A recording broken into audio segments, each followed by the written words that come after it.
किसी को कोई चोट तो नहीं आई? नहीं सर, अल्लाह का शुक्र है, कोई नुकसान नहीं हुआ। फायरिंग तो काफ़ी हुई है, लगता है कि फायरिंग हमें डराने के लिए हुई। आप लोग मुतमईन रहें, मैं आपसे माजरत ख्वाह हूँ।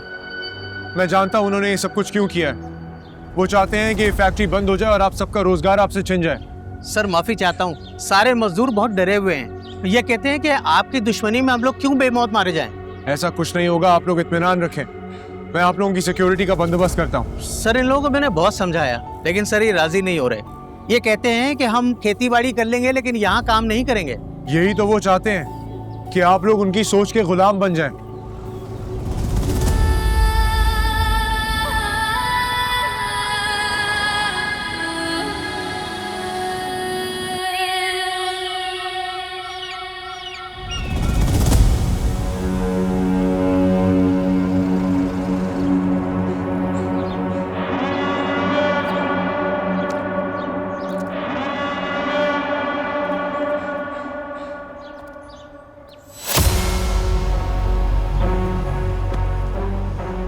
यही है वो लोग जो ऐसा चाहते हैं।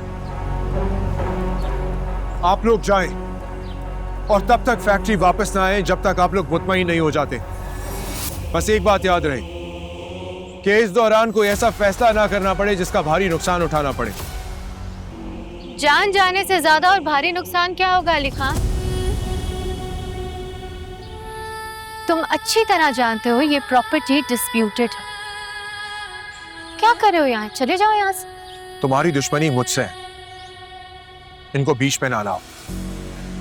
मैं तो यहाँ इनकी हमदर्द बन कर आई और तुमने इन्हें यहाँ कैद करके रखा हुआ है। अगर इतनी फिक्र है इनकी तो यहाँ से फैक्ट्री बंद करो, कहीं और जाकर खोलो। ये जगह मेरी माँ की खरीदी हुई है और सब जानते हैं कि इस पे किसने केस किया हुआ है और क्यों किया हुआ है। सुन लिया आप लोगों ने? आप लोग की कुछ अकल के नाखून ले। इनको कोई फर्क नहीं पड़ता आप जिए मरे, इन्हें फर्क पड़ता है तो सिर्फ और सिर्फ अपने पैसे से।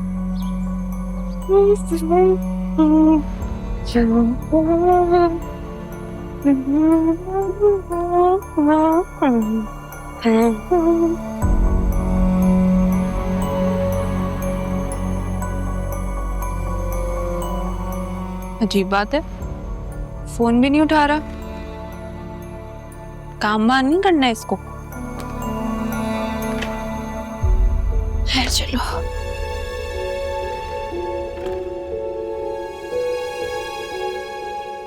अगर आप लोग इन कारोबारी लोगों की जिद के आगे मारे जाना चाहते हैं तो ठीक है, वरना ये फैक्ट्री यहाँ से बंद हो जानी चाहिए। ये फैक्ट्री बंद नहीं होगी, चाहे इसके लिए मेरी जान क्यों ना चली जाए। नैन साहब, इन सब के मसाइल का हल निकालें और अब मेरे सामने कोई आया तो वो कुचला जाएगा। तुम खामोशी से यहां से चली जाओ, क्योंकि इसके बाद मैं वो करूंगा जो मैं मजबूरी में भी नहीं करना चाहता।